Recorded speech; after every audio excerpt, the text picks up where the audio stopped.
Hey kids, me and Nellie here. She's still chilling, recovering, so we're just gonna read some more. Hopefully she doesn't start barking or doing anything crazy. You never know. But we're gonna continue reading Esperanza today. We are on what, chapter 6 now? 4, 5, 6. Yeah, 6. Wow, we are flying through this book today, Nellie. Okay, so I am on page 100. Please remember to follow along with me. Really listen to my tone and expression.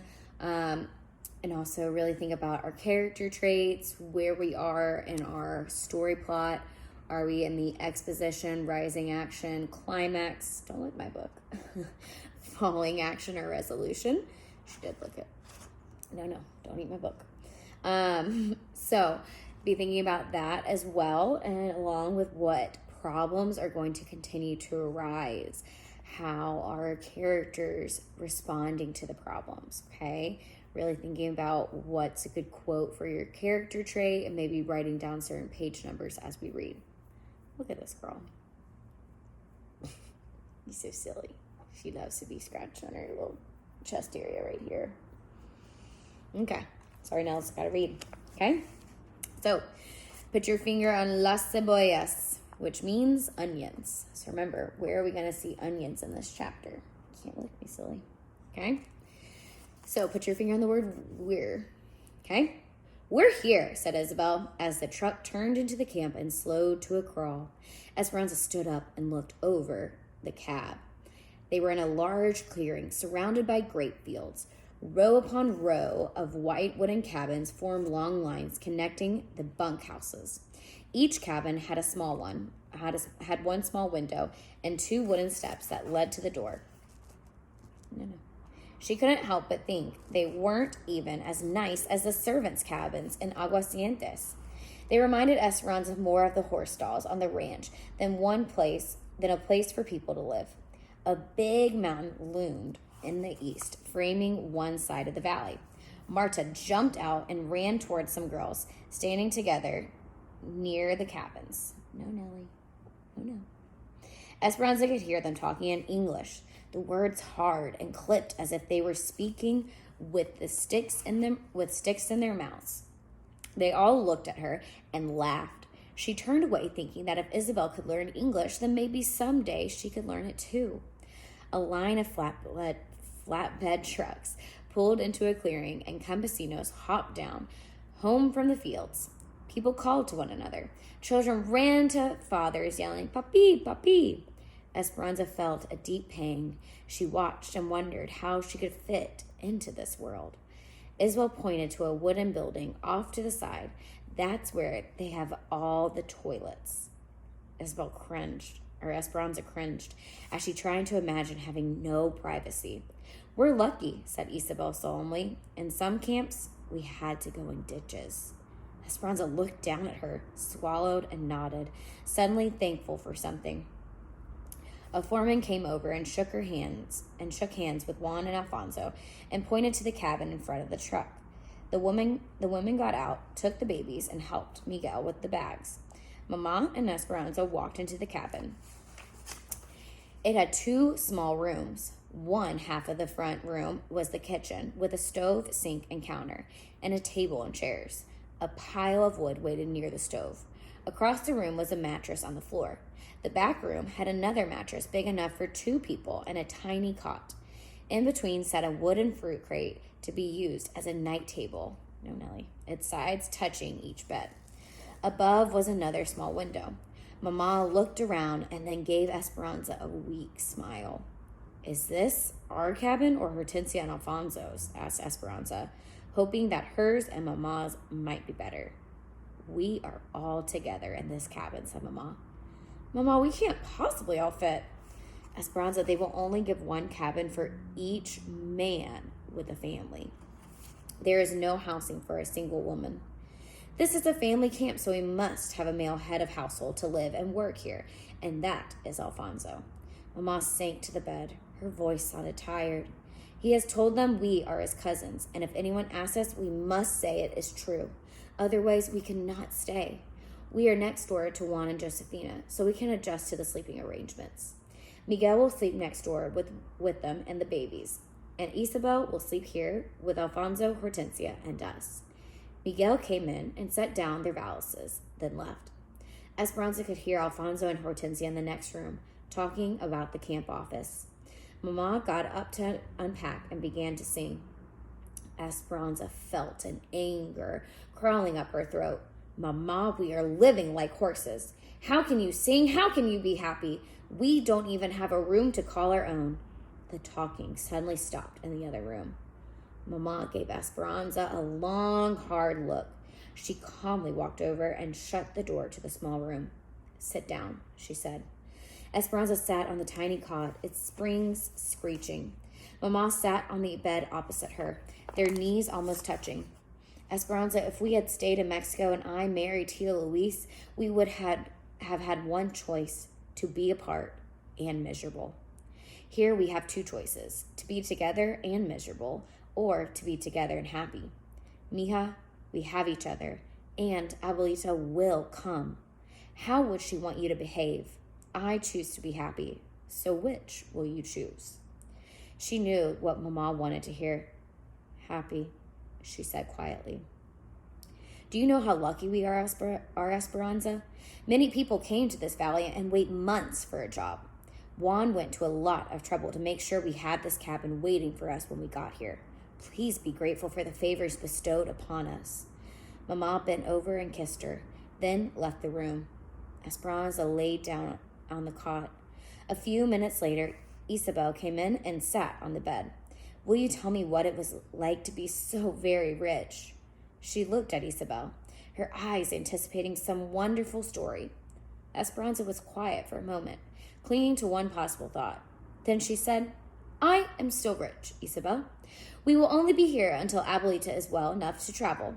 Then she'll come with her money, and we will buy a big house, a house that Papa would have been proud for us to live in. Maybe we will buy 2 houses so that Hortensia, Alfonso, and Miguel can live in one and work for us again. And you can visit us, Isabel. You see, this is only temporary. We will not be here for long. De veras? Asked Isabel. Yes, it is the truth, said Esperanza, staring at the ceiling that someone had covered with newspaper and cardboard. My papa would never have wanted us to live in a place like this. She closed her eyes and heard Isabel tiptoe out of the room and shut the door. The weariness from the days of travel flooded over her, and her mind wandered from people peeing in ditches to Marta's rudeness to the horse stalls at El Rancho de las Rosas. How could she be happy or grateful when she had never been more miserable in her life? When Esperanza opened her eyes again, it was almost light, and she heard Mama, Hortensia, and Alfonso talking in the next room. She had slept through dinner and the entire night. She smelled cafe and chorizo. The coffee and sausage made her stomach growl, and she tried to remember when she had last eaten. Isabel was still asleep in the bed next to hers, so Esperanza quietly pulled on a long wrinkled skirt and white blouse. She brushed her hair and went into another room. Good morning, said Mama. Sit down and eat something. You must be starved. At the table, Hortensia patted her hand. You missed going to the foreman's office last night. We signed the papers to live here. We already have work today. Mama put a plate of tortillas, eggs, and sausage in front of her. Where did all the food come from? Asked Esperanza. Josefina, said Hortensia. She brought some groceries until we can go to the store this weekend. Esperanza, said Mama. You and Isabel will be watching the babies while the rest of us work.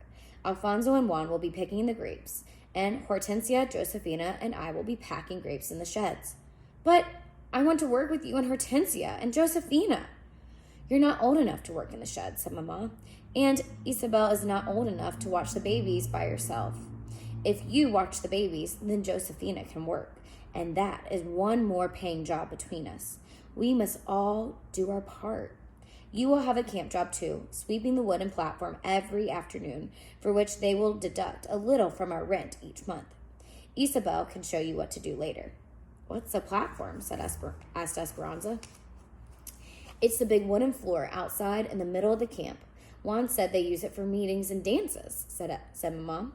Esperanza stared at her food. She did not want to be stuck in a camp with the children. Where's Miguel? She asked. He already left for the Bakersfield with some other men to look for work at the railroad, said Alfonso.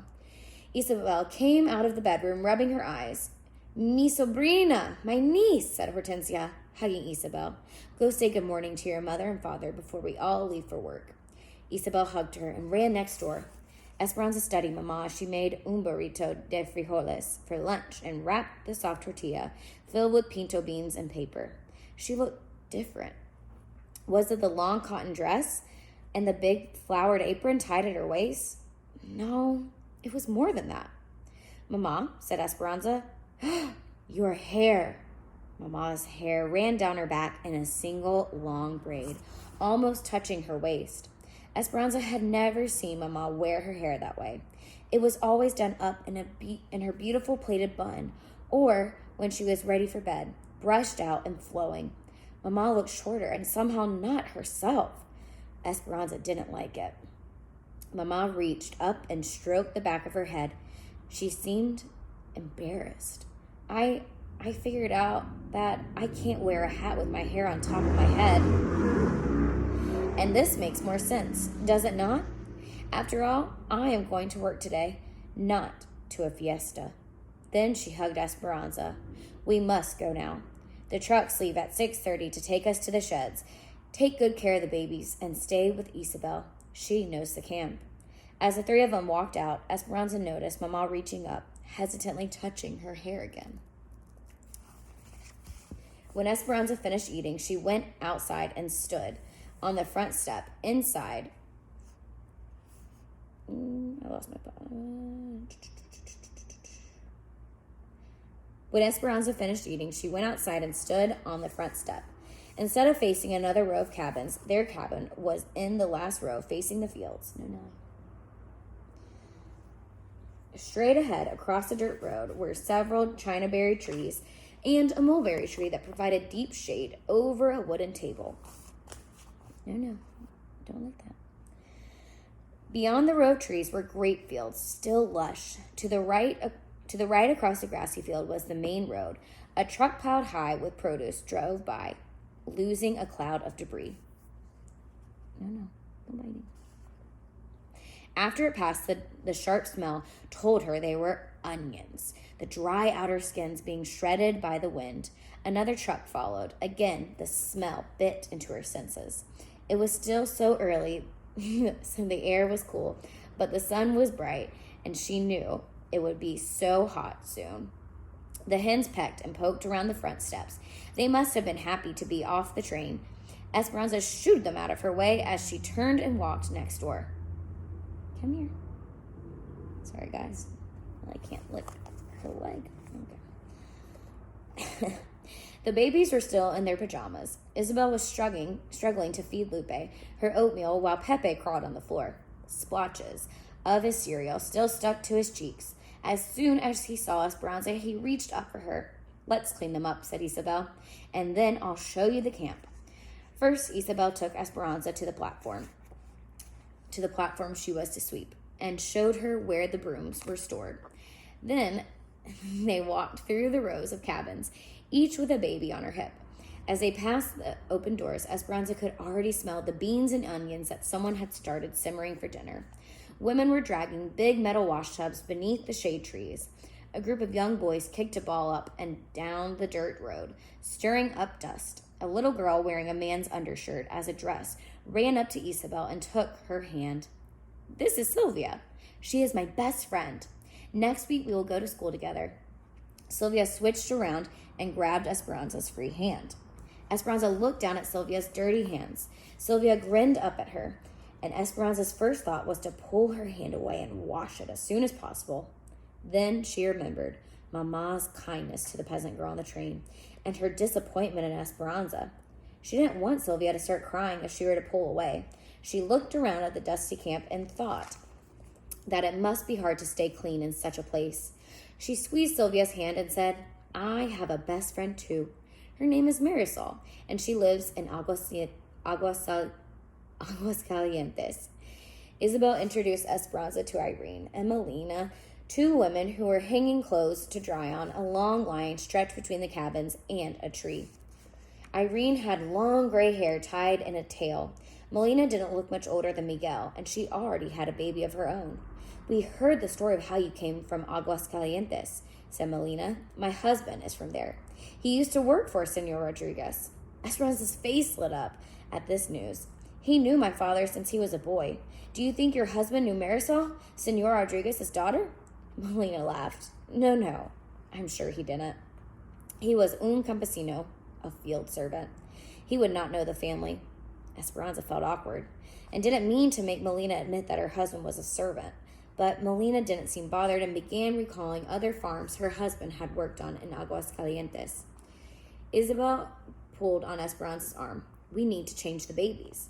As they walked back to the cabin, she said, They are mother and daughter. They come over to talk and crochet with my mother all the time. How do they know all about us already? Isabel raised her hand and made her fingers tap up and down on her thumb as if a mouth was talking. Everyone in camp knows each other's business.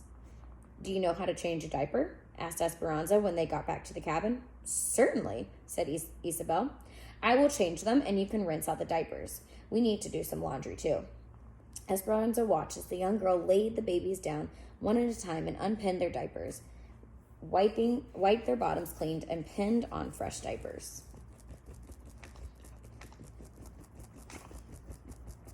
Good now. Big itch. Isabel handed Esperanza the smelly bundles and said, Take them to the toilets and dump them, and I'll fill the wash tub. Esperanza held them at arm's length, almost ran to the toilets. Several more onion trucks passed by, their smell costing her eyes and nose as much as the diapers. By the time she got back, Isabel had already filled 2 wash tubs with water from an outside pipe and was swirling soap around in one of them. A washboard was propped inside. Esperanza went to the wash tub and hesitated, staring into the water. Bits of onion skins floated on the surface of the soapy water. She held a corner of one of the diapers, lightly dipping it in and out of water, her hand never getting wet. After a few moments, she gingerly lifted the diaper from the water. Now what? She said. Esperanza, you must scrub them, like this. Isabel walked over, took the diapers, plunged them into the water up to her elbows. The water quickly became murky. She rubbed the diapers with soap, vigorously scrubbed them back and forth on the washboard, and wrung them out. Then she transferred them to the next tub, rinsing and wringing again. Isabel shook out the clean diapers and hung them out on the line stretched between the chinaberry and mulberry trees. Then she started on the clothes. Esperanza was amazed. She had never washed anything in her life. And Isabel, who was only 8, made it look so easy. Puzzled, Isabel looked at Esperanza. Don't you know how to wash clothes? Well, Hortensia took everything out to the laundry quarters. And the servants, they always... She looked at Isabel and shook her head. No. Isabel's eyes got bigger and she looked worried. Esperanza, when I go to school next week, you will be here alone with the babies and will have to do the laundry. Esperanza took a deep breath and said weakly, I can learn. And later today, you must sweep the platform. You do know how to sweep. Of course, said Esperanza. She had seen people sweep many times. Many times. She assured herself. Besides, she was already too embarrassed about the washing to admit anything else to Isabel. Isabel sat with the babies while Esperanza went to sweep the platform. The camp was quiet, and even though it was late in the day, the sun was unrelenting. She retrieved the broom and stepped onto the wooden floor. Dried and brittle onion skins were everywhere. In her entire life, Esperanza had never held a broom in her hand. But she had seen Hortensia sweep, and she tried to visualize the memory. It couldn't possibly be that hard. She put both hands near the middle of the broomstick and moved it back and forth. It swung wildly. The motion seemed awkward, and the fine dirt on the wooden planks lifted into a cloud. Onion jackets flew into the air instead of gathering together in a neat pile like Hortensia's. Esperanza's elbows did not know what to do. Neither did her arms. She felt streams of perspiration sliding down her neck. She stopped for a moment and stared at the broom as if willing it to behave. Determined, she tried again. She hadn't noticed that several trucks were already unloading workers nearby. Then she heard it. First, a small tittering, and then louder. She turned around. A group of women were laughing at her, and in the middle of the group was Marta, pointing. La Cenicienta, Cinderella, she laughed. Burning with humiliation, Esperanza dropped her broom and ran back to the cabin. In her room, she sat on the edge of the cot, her face flushed against the thought of the ridicule. She was still sitting there, staring at the wall, when Isabel found her. I said I could work. I told Mama I could help, but I cannot even wash clothes or sweep a floor. Does the whole camp know? Isabel sat down on the bed next to her and patted her back. Yes. Esperanza groaned. I will never be able to show my face. She put her head in her hands until she heard someone else come into the room. Esperanza looked up to see Miguel holding a broom and a dustpan. But he wasn't laughing. She looked down and bit her lip so she wouldn't cry in front of him. He shut the door, then stood in front of her and said, How would you know how to sweep a floor? The only thing that you've ever learned was how to give orders. That is not your fault. Anza, look at me. She looked up. Pay attention, he said, his face serious. You hold the broom like this, one hand here and the other here. Esperanza watched. Then you push like this, or pull it towards you like this. Here, you try, he said, holding out the broom. Slowly, Esperanza got up and took the broom from him. He positioned her hands on the handle. She tried to copy him, but her movements were too big. Smaller strokes, said Miguel, coaching, and sweep all in one direction. Now, she did as he said.